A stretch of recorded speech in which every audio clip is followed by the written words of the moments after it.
Hello friends, welcome to Rajagiri academy. இந்த வீடியோவில் வந்து அணி இலக்கணம் சம்மந்தப்பட்ட 1 மார்க்ஸ் தான் நம்ம பார்க்க போகிறோம். இந்த வீடியோ ஃபுல்லாகவே ஷார்ட்கட் மட்டும்தான் நான் உங்களுக்கு சொல்வேன், ஓகேங்களா? யூஜி டிஆர்பி எக்ஸாம் வந்து கால்ஃபர் பண்ணிட்டாங்க.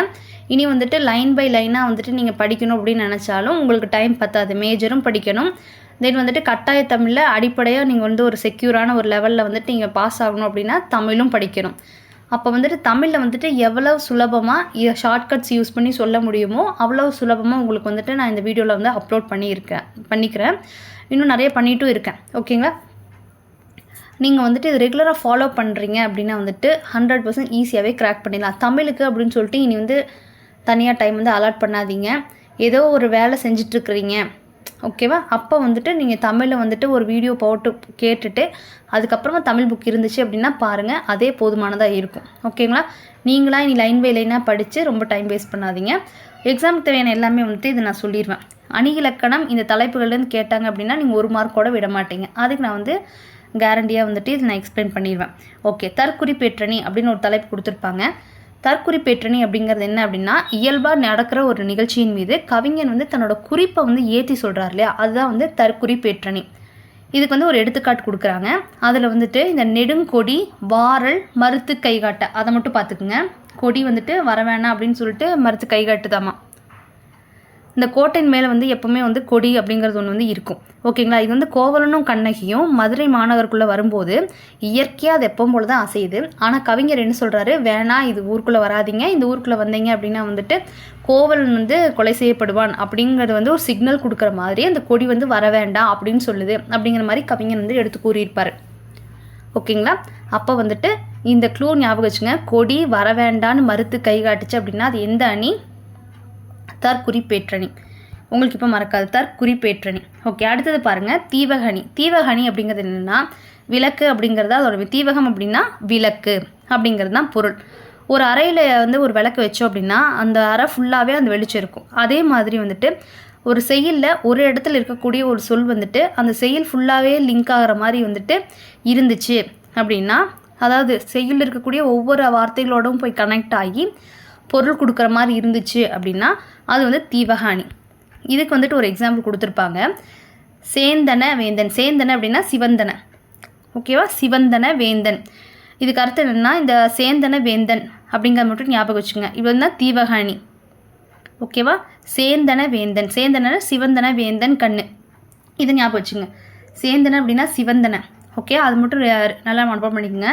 சிவந்தன அப்படின்னு ஞாபகம் வச்சுக்கோங்க. சேந்தனா சிவந்தன, சிவந்தன வேந்தன் கண் அப்படின்னு வந்துச்சு அப்படின்னா வந்து தீவக அணி. தீவக அணி நல்லா ஞாபகம் வச்சுக்கணும். தீவக அணிலேயே 3 டைப் இருக்குது. முதல் தீவக அணி, இடைநிலை, கடைநிலை. முதல், இடை, கடை. தீவகத்திலேயே வந்துட்டு 3 இருக்குது, முதல், இடை, கடை, ஓகேவா? சேந்தன வேந்தன் திருநெடுங்கன் அப்படிங்கிற பாடல் வரி சிவந்தன வேந்தனோட கண் அப்படின்னா தீவக அணி அப்படிங்கிறது க்ளூ ஞாபகம் வச்சுக்கோங்க.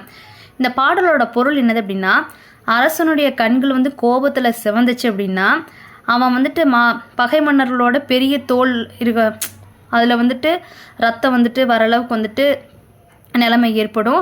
அது வந்து 8 திசைகள்லேயும் விழுகும். அதனால் அந்த திசைகள் எல்லாம் சிவப்பாகும். அப்புறம் வந்துட்டு அது பறவைகள் மீது படும், அம்புகள் மீது படும். இந்த மாதிரி எல்லா பொருளுமே வந்துட்டு சிகப்பாயிரும் அப்படிங்கிறதா இதோட மீனிங். இந்த சேந்தனை அப்படிங்கிறது இந்த வேந்தன் கண்ணுக்கு, தோலுக்கு, திசைக்கு, அம்புக்கு எல்லாத்துக்குமே வந்துட்டு லிங்க் பண்ணுற மாதிரி இது அமைஞ்சிருக்கும். அதனால் இது வந்து தீவக அணி, ஓகேங்களா? 2 அணி பார்த்துருக்கோம், இது தீவக அணி.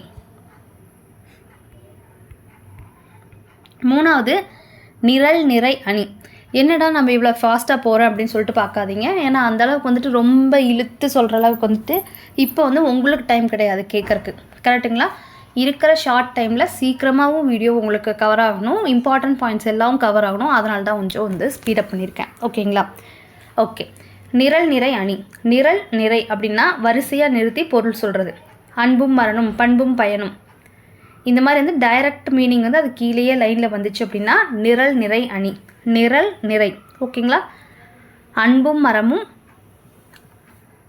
அதுக்கடுத்தது பண்பும் பயனும் அப்படிங்கிற மாதிரி ஞாபகம் வச்சுக்கோங்க. இது வந்துட்டு நார்மலாக வந்து நீங்கள் படிச்சிருப்பீங்க. இதுக்கு வந்துட்டு எக்ஸாம்பிள் வேண்டியது கிடையாது. அடுத்து லாஸ்ட்டாக பார்க்குறது தன்மை அணி. என்ன அணி? தன்மை. தன்மையிலே வந்துட்டு 4 வகை இருக்குது. எப்படி ஷார்ட்கட்டாக சொல்லணும்னா பொருள், குணம், சாதி, தொழில் இதெல்லாம் வந்துட்டு நம்ம பார்க்குறது நம்ம தன்மை கிடையாது அப்படின்னு ஞாபகம் வச்சுக்கோங்க.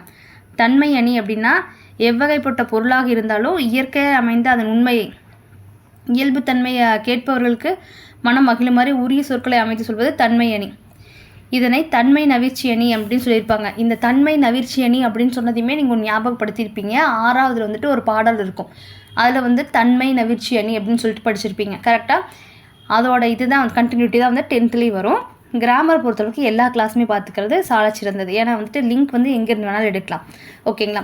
உங்களுக்கு நான் வந்துட்டு மேக்ஸிமம் எல்லாமே வந்துட்டு 6th வரைக்குமே கவர் பண்ணிடுறேன். ஃபஸ்ட்டு வந்து ஸ்பீடாக 9th 10th கவர் பண்ணி கொடுத்துட்றேன் உங்களுக்கு. ஓகேங்களா? ஓகே. தன்மை அணி அப்படிங்கிறது வந்துட்டு தன்மை நவிர்ச்சி அணின்னு சொல்லலாம். இயல்பாக வந்துட்டு சொல்ல வந்த விஷயத்த கொஞ்சம் எல்லோரும் வந்துட்டு விரும்புகிற மாதிரி சொல்கிறது, அவ்வளோதான். பில்டபிளாக இல்லாமல் கொஞ்சம் இருக்கிற மாதிரி சொல்கிறது. ஆனால் வந்துட்டு எல்லோரும் வந்துட்டு ஓகே நல்லா இருக்குது, சொற்கள் நல்லா இருக்குது அப்படிங்கிற மாதிரி சொல்கிறது. ஓகேங்களா? அதான் தன்மை நவிர்ச்சி அணி. இதில் வந்து 4 வகை இருக்குது. பொருள், குணம், பொருள், குணம், சாதி, தொழில். பொருள், குணம், சாதி, தொழில் அப்படிங்கிற லிங்க்கை ஞாபகம் வச்சுங்க. பொருள், குணம், சாதி, தொழில் 4 வகை இருக்குது. இந்த இதில் என்ன க்ளூ அப்படின்னு பார்த்தீங்க அப்படின்னா, மெய்யிற் பொடியும் விரிந்த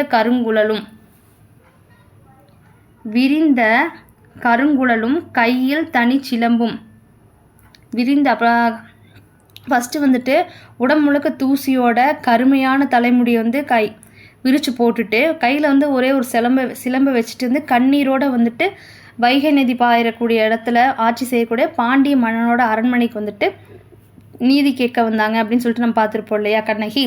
அதைத்தான் வந்துட்டு சொல்கிறாங்க. ஆனால் வந்துட்டு எல்லோரும் ரசிக்கும்படி அந்த வார்த்தைகள் அமைஞ்சிருக்கு. அதனால் வந்துட்டு தன்மை அணி.